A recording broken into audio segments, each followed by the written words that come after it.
So I'm sitting with Miriam Tod, who is a member of St. Margaret's Anglican Church. So Miriam, tell us how long you've been going to St. Margaret's. Now, I moved up to New Hampshire in 2014, and I joined the church that summer when I moved up here. Yeah. So that's almost 7 years. Yeah. And unfortunately, I'm not able to go to the church anymore, but I'm still a member. So, how old are you today? Right now, I'm 96. 96 years old. Yeah. And so, you clearly have a British accent. I was born there. You were born there. Where were you born in England? I was born in Bath, which is in the southwest part of England, Mm-hmm. in Somerset. Okay. Beautiful old city, Roman city. Interesting. So I lived there until the war. I know in the past you and I have had conversations about some of your memories as a teenager during World War II, and that you still remember those pretty clearly. Well, when you live through something like that, you don't forget it, unfortunately. Yeah. So anyway, but So, in 96 years, you've had a lot of experiences. You've had a lot of history of your own, and you've lived through a lot of history. What would you say is the most significant truth you've discovered in those 96 years? I was thinking about that, and I think the thing that I've discovered the most is concentrate and listen to other people. Don't think of yourself all the time. And also listen to your kind of inner part, not your brain that's wanting something, but just listen to how you feel about things and do things that your inner person tells you is right to do. I'm not explaining myself very well. Well, I think what you might be describing is the voice of the Holy Spirit. Well, that's probably just what it is. As a Christian, the Holy Spirit resides within you. And we know right from wrong. Correct. Yeah. So conscience. Yes. Yeah. Yes, very much so.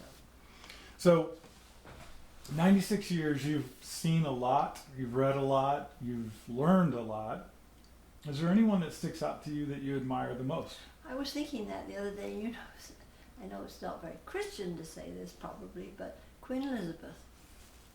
To me, she demonstrates all the qualities that I think are admirable. She's duty, caring for people, never letting her standards down, being a good Christian. To me, she's a remarkable lady. And I wish there were more people like that in the world. She sets us such a great example. So, and you are a similar age to Queen Elizabeth, right? she's a year younger than I am, yes. So you've kind of grown up and watched her. Yep.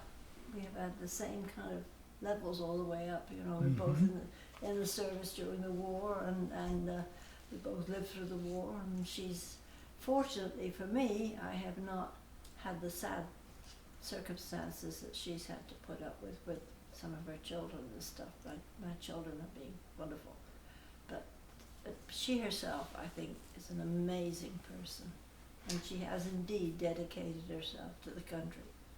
So. Yeah, pretty remarkable. She is. She really is. I wish we had a few more people in our government right now that were like that. Speaking of the United States, you're saying we need more Queen Elizabeths in the United States, right? Excuse me? You need more Queen Elizabeth Yes. type people in the U.S. With her standards, Yeah. you know. Again, what's what I'm saying, think of somebody besides yourself. Yeah. That's awesome. So you had a family. Tell us about your family.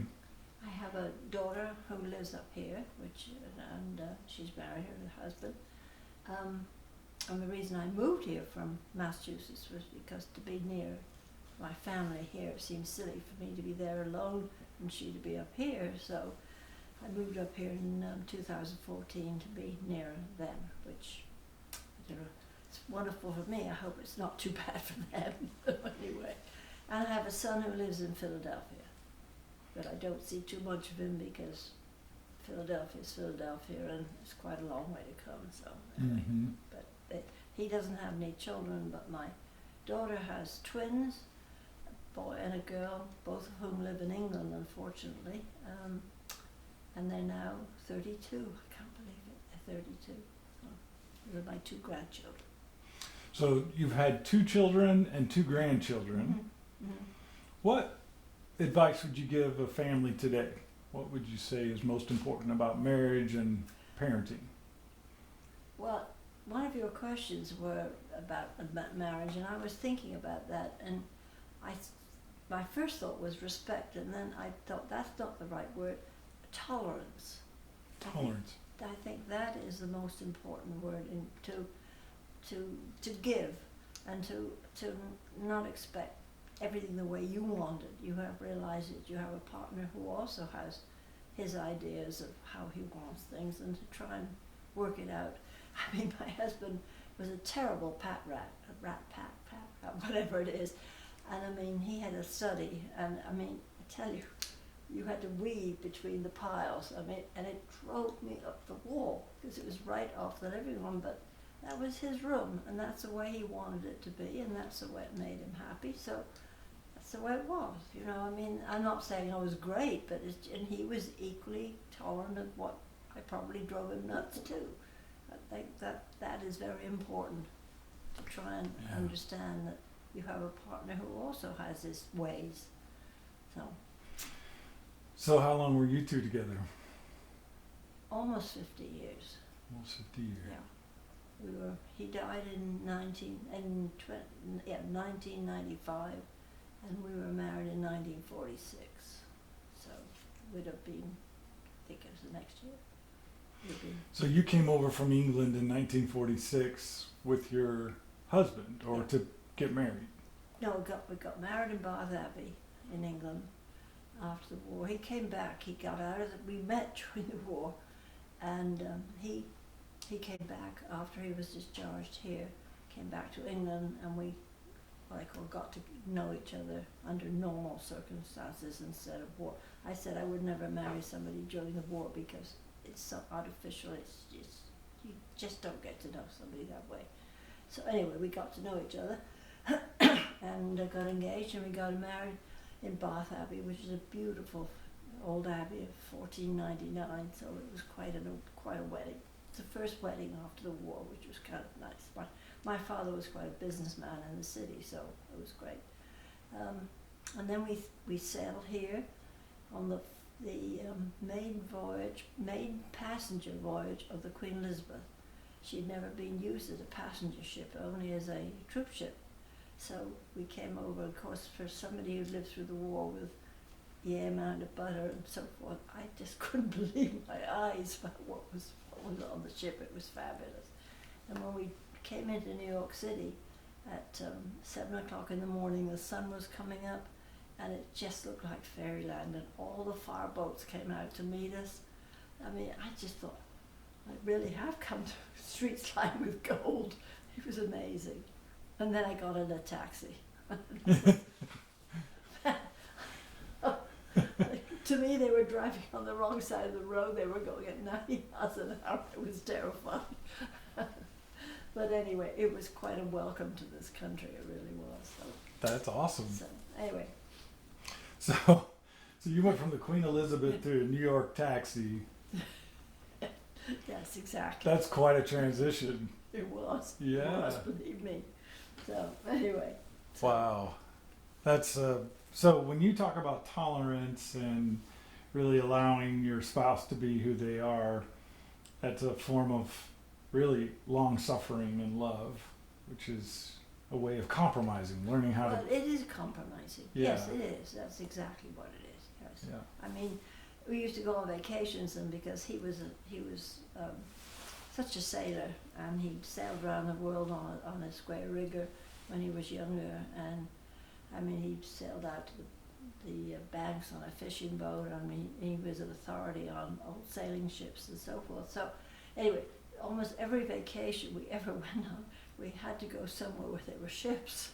I mean, he wouldn't want to come up here because it was much too far from the ocean, and he always wanted to go and see a wreck of the Tildy May in somewhere in Maine or something. That's where we had to go because that's what he wanted to do. But that's what I mean. I mean, if I wanted to go somewhere special, yes, he would have gone. But, you know, you want to make each other happy. That's Sure. the important thing. So. Yeah. Yeah, when you love someone, you Yeah. put their needs ahead of Exactly, yourself. Exactly. Yeah. So, you've been a Christian. When were you baptized as a child, or? Oh, yeah, and confirmed. Okay. In fact, my confirmation, I think, was one of the most wonderful things I've ever been through. When I should have been confirmed when I was 14, I had measles and I was not able to go to the preparation or to the ceremony. So then the war came along and it just didn't happen, and I was in the British Navy, and they said, anybody would like to be confirmed by the Bishop of Plymouth, which I was in Plymouth, Devon at that point. I just put their names down or something. So I did, because I hadn't been, and there was a very brief preparation, of course, because there wasn't a time for a long one. But anyway, the moment came, and I think there were 4 Wrens and 4 what they call raiding sailors to be confirmed in this very small dockyard church, and the Bishop of Plymouth came. It was a beautiful day like today, and down below us were all the fleet spread out in the harbour, and we had the confirmation looking out over Plymouth Harbour, and it was something I'll never forget. It was fabulous. It's far more than if I'd been just confirmed in my local church. So you've carried your Christian faith with you most of your life, if not all of your life. I tried to, yes. So how would you say your faith has shaped your everyday living? Does it have a presence in your everyday life? Not necessarily. I'm ashamed to say I don't necessarily take prayers every single day. I don't, but I think it's shaped my way of treating people, of thinking about other people, of it's hard to describe it. I'm not what you call a physical Christian. I mean, I'm not the person that goes around crossing myself or any of that sort of thing. It's inside me. That's all I can say. So it's not an external sort of display for you. Not for me, it isn't. No. Yeah. No, it never has been. I feel you don't have to do all that in order to be the person that the Lord wanted you to be. Yeah. It's So for you, it's a very personal, yeah. more intimate experience to be a Christian.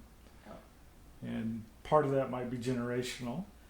It could be. It could be. And some of that's your personality. Well, I grew up in the Church of England, and you know, most of the what I call the smaller churches in England, as you probably know, Church of England, they're not. They don't do a lot of incense or any of that kind of stuff. It's very sort of basic services. Yeah, simplified. Simplified, that's the right word, yes. Yeah. So that's the kind of thing I'm used to. And it was always sort of explained that Christianity came from you, inside you. You don't have to do all this stuff in order to show it. So that's just the way I still feel, you know, so anyway. Well, I think that's an excellent perspective and very healthy. Well, I think there are some people who overly emphasize their exterior expression and sort of neglect the I find interior. it embarrassing. Yeah.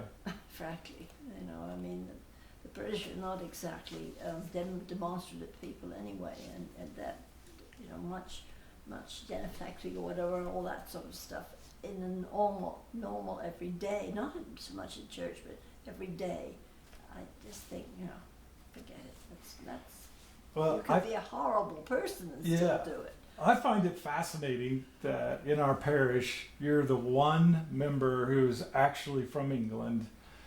Anglicans come from the Church of England, and you have the most authentic background, if you will, to share with our parish about what it was like to be Anglican in England. And I love the fact that you've sort of kept it simple and very private, and it's not all the traditions and all of the big pomp and circumstance. As you know, and he said, well, I mean, there are, as I've said before to you, the High Church, which are still Anglican, still Church of England, but they do much more of what the Catholics do, much more, you know, and it's quite proper and whatever you want to call it. Yeah, Then very you come formal. all the way down to the lower level of what I call the village church, where the villagers would go to church, and well, you see the sort of thing, you know, sometimes on some of the British comedies, you get the rector, you know, at his church, and the choir comes in, and the naughty little choir boys are doing something or whatever. But that's the kind of church I grew up in, where there wasn't a lot of, as I say, physical stuff. You know? Right. So anyway. Well, at 96, you've lived with and through several generations of people. What advice would you give this generation? Well, I did write one thing down here. I said, don't think that you're entitled to everything under the sun, because you're not. The world does not owe you a living. You owe the world a living. Okay. And that's what that's what these young people should be taught, that they should not expect everything to be handed them on a plate, because it doesn't work that way. You have to earn what you get, and you don't expect somebody else to give it to you. So different expectations. Yeah. I don't know whether you ever saw that wonderful, what do we call it, speech, I suppose you'd call it, that, what's his name, Bill Gates gave to a graduating class of high school kids out in Washington State, somewhere out there. And it's I've got a copy of it. It's wonderful. I mean, that's just about what he says, you know, you've got to earn it, and you might think you're wonderful, and because you're head of the football team right now, everybody's got to get down and bow to you, but it's not going to happen. You're going to learn, and life goes on. You have to earn your way, as he did, I suppose. But anyway, I mean, and that is true. You cannot expect the world to turn around and say, just because I'm who I am, everybody else is supposed to, you know, I want you wonderful. Anyway. Yes, so there's wisdom that's wrapped up in 96 years of living. Well, I don't know about that. I suppose anybody gets wisdom, and you've lived as long as I have, that's for sure. I suppose you're right. Yes. You're bound to. It's going to rub off on you, isn't it? Absolutely, yes. So one of the things that I hope to capture in our little talk is the idea that your relationship with the local parish, which is St. Margaret's, how has that affected you since 2014 when you got involved? Oh, it's been wonderful to me, because to me I was perfectly happy at the Episcopal Church in Hingham. It was a perfectly nice church, but I never felt 100% comfortable. I don't know why, but then I found St. Margaret's, and I just felt, I've come home. You know what I mean? Yeah. It took me back to my youth, and I remembered all the things that the church taught me, and the Sunday school, and my family taught me, and it sort of like completed my life somehow. It was just great. Full circle. Full circle, yes, exactly. I've come to full circle. That's full circle. Exactly it. Oh. Well, Miriam, it's been wonderful to just share a few moments. Is there anything else you'd like to tell us? Well, you asked me one thing here, and you said something about, wrote it down somewhere here. Oh yeah, what was my credo? I don't think I've got a real credo, but whatever. I've got one thing I always think: you only regret the things you don't do. That's been one of my life things, because if you felt you really wanted to do something for somebody or whatever, if you do it, you'll never regret it. If you don't do something, you're going to regret it. That's my feeling. So. Good words of advice. Yes. But don't you think that's true? I mean, you look back on your life and you think, why didn't I have that chance to do it, or to help somebody? Why didn't I do it? Yeah. You know? Well, I think fear probably holds us back the most. You know, fear of how someone may or may not react to us, or fear of failing even. Well, it could be that. It could be that. Yeah. Yeah. So it takes courage Yeah. to Yeah, that's take true, every I opportunity. suppose. But Yeah. that I find is so true, and it's true not only in the Christians and things, sense of things, but also, I mean, if you suddenly get a chance to, I don't know, go skiing that you've never done, and you think, oh, I can't do it because I'm too old or something. Do it, because at least try. Do Yeah. it, because if you don't, you could look back and think, why didn't I try that when I had the chance? You know, so Excellent advice. that's my personal feeling. That's all. So anyway, so yes, I have lived a long time, I guess. I realize this when I see things on television and things that go back to the 30s. I mean, I don't remember much about the 20s, of course, but I certainly remember the 30s, and I remember leading up to the war and Hitler and what's going on here and how Hitler manipulated, and it's going on here to a certain extent, and it worries me, and I think people don't know, if you'd lived through that, if you'd known what it was like at that time, the way people could be so swayed. It's very frightening, you know, and if you live through it, you know it can happen. Hmm. It can happen, so.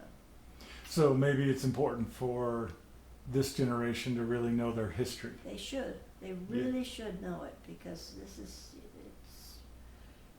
you know, we've got even more ways of influencing people now with social media and things, and even back then in the days of Hitler, I mean, in just a few years he had a whole country eating out of his hand, doing anything he said.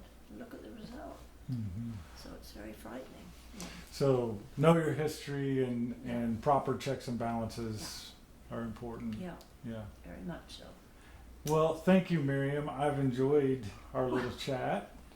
I appreciate you taking the time to share that with I'm us. delighted to do it, but I don't think I really contribute very much, but still, nevertheless, I think it's a lovely idea to have a something like this of the different people, parishioners, because I don't think many churches have that, and I think it's a wonderful thing, because, again, in years to come, maybe we'll look back at these and see something that somebody said that influences them. Yes, and I think for those who come after, it's going to be important for them to know the heritage of the faith they're walking in. Yes, yes, and it goes And- back a long way. And I think it's important for especially those who've not lived as long as you have to understand how wise and how experienced those who came before are, and to not constantly reinvent everything. Exactly. There are some traditions and some histories that are worth continuing. Absolutely.